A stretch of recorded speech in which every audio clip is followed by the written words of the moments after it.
Green economy రంగంలో ప్రత్యేకత సాధించాలనుకున్న Bharat critical minerals రంగంపైన దృష్టి సారిస్తోంది. క్రిటికల్ మినరల్స్ సరఫరా వ్యవస్థలు ఎలాంటి అవరోధాలు లేకుండా ముందుకు సాగాలని భావించడమే కాదు, ఇందులో మోనోపలిని విచ్ఛిన్నం చేసి నియమాలను మార్చడానికి సిద్ధమవుతోంది.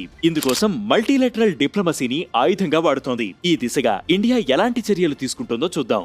బ్రిక్స్ సమావేశాల సందర్భంగా ప్రధాని మోదీ క్రిటికల్ మినరల్స్ అంశాన్ని ప్రత్యేకంగా ప్రస్తావించారు. క్రిటికల్ మినరల్స్ సరఫరా వ్యవస్థల భవిష్యత్తును కాపాడటానికి బ్రిక్స్ సభ్య దేశాలు కృషి చేయాలని కోరారు. స్వచ్ఛ ఇంధనం, ఎలక్ట్రానిక్స్, ఎలక్ట్రిక్ మొబిలిటీలకు అవసరమైన ఖనిజాలు ఏ ఒక్కరి చేతిలోనే ఉండరాదని ఆయన పేర్కొన్నారు.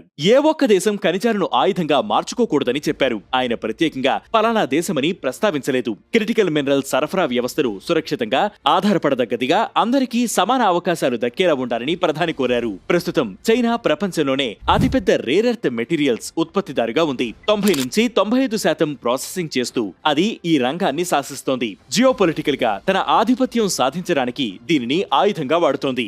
ఎగుమతులను నియంత్రిస్తోంది. మొబైల్ ఫోన్ల నుంచి విద్యుత్ వాహనాల వరకు అన్నిట్లోనూ ఉపయోగించే రేర్ ఎర్త్ మ్యాగ్నెట్స్ ఎగుమతులను చైనా అడ్డుకోవడం ఇబ్బందిగా మారింది. ఇది ప్రొడక్షన్ ని దెబ్బతీస్తుందేమోనని భారత ఆటోమేకర్లు భయపడుతున్నారు. ఈ నేపథ్యంలో ప్రధాని వ్యాఖ్యలకు ప్రాధాన్యత ఏర్పడింది. 11 దేశాల సమూహంగా ఉన్న బ్రిక్స్ లో ఈ వ్యాఖ్యలు చేయడం ద్వారా ఒక చర్చకు, దాని ద్వారా సాధ్యమైన పరిష్కారాలకు ఆయన నాంది పలికారు. ఖనిజాల నిర్వహణ జియోపొలిటికల్ లెక్కల ప్రకారం కాకుండా నాణ్యమైన వాణిజ్య పద్ధతుల్లో సాగాలని ఈ సందర్భంగా ప్రధాని మోదీ కోరారు. క్రిటికల్ మినరల్ గవర్నెన్స్ లో మల్టీపోలార్ అప్రోచ్ అంటే ఎక్కువ మంది భాగస్వామ్యం ఉండాలనేది భారత్ అభిమతంగా ఉంది. బ్రిక్స్ సదస్సులోనే కాదు, ఇంతకు ముందు నిర్వహించిన క్వాడ్ సదస్సులోనూ ఈ విషయంపైన భారత్ ప్రత్యేక ప్రస్తావన చేసింది. కొత్తగా ప్రకటించిన క్వాడ్ క్రిటికల్ మినరల్ ఇనిషియేటివ్ లో చేరతానని సంతకాలు చేసింది. అమెరికా, జపాన్, ఆస్ట్రేలియా దేశాలతో కలిసి క్రిటికల్ మినరల్ సరఫరా వ్యవస్థల వికేంద్రీకరణ వాదనకు గట్టి మద్దతుదారుగా నిలిచింది. ఇదొక్కటే కాదు, ప్రధాని ఇటీవల చేపట్టిన 5 దేశాల పర్యటనను కూడా క్రిటికల్ మినరల్స్ ని దృష్టిలో పెట్టుకుని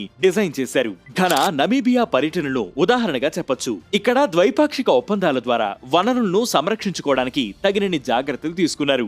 ఘనా అధ్యక్షుడు జాన్ డ్రమానీ మహామాతో కుదుర్చుకున్న రేర్ ఎర్త్ ఒప్పందం ఆర్థికంగానే కాదు, జియో పొలిటికల్ గా ప్రాధాన్యమైనదిగా చెప్పాలి. దీనివల్ల చైనా పైన ఆధారపడే పరిస్థితి తగ్గుతుంది. నమీబియాలో lithium, cobalt, uranium, rare earth నిక్షేపాలు పుష్కలంగా ఉన్నాయి. ఇక్కడ క్రిటికల్ మినరల్స్, డైమండ్ ట్రేడ్ పైన భారత్ దృష్టి పెట్టింది. పాలిష్ చేసిన డైమండ్ల అతిపెద్ద ఎగుమతిదారుగా ఉన్న భారత్ ఇటీవల కొన్ని ఇబ్బందులను ఎదుర్కొంటోంది. నమీబియాతో దౌత్యం డైమండ్ ఇండస్ట్రీకి ఊతమిస్తుందని భావిస్తున్నారు. ఇంతకు ముందే భారత్ దక్షిణాఫ్రికా, Mozambique, Tanzania, democratic republic of Congo తదితర ఆఫ్రికా దేశాలతో భారత్ ఒప్పందాలు చేసుకుంది. ఇవన్నీ భారత్ కు ఖనిజాల అవసరాన్ని తీరుస్తాయి. మరోవైపు ఇండియా ఆఫ్రికాలో పెట్టుబడులు పెడుతోంది. 2030 నాటికి ఇది $150 బిలియన్ చేరుతుందని అంచనా వేస్తున్నారు. Clean mobility, renewable energy, electronics manufacturing తదితర రంగాలకు రేర్ ఎర్త్, లిథియం, కోబాల్ట్, ఇతర ఖనిజాల అవసరం ఉంటుంది. ఖనిజాల సరఫరా వ్యవస్థలు స్థిరంగా వికేంద్రీకరించి ఉంటేనే ఆశించిన విధంగా ఉత్పత్తి పెంచుకోవడం సాధ్యమవుతుంది. అదే ఉద్దేశంతో భారత్ ఇలా దౌత్య వ్యూహంతో ముందుకు సాగుతోంది.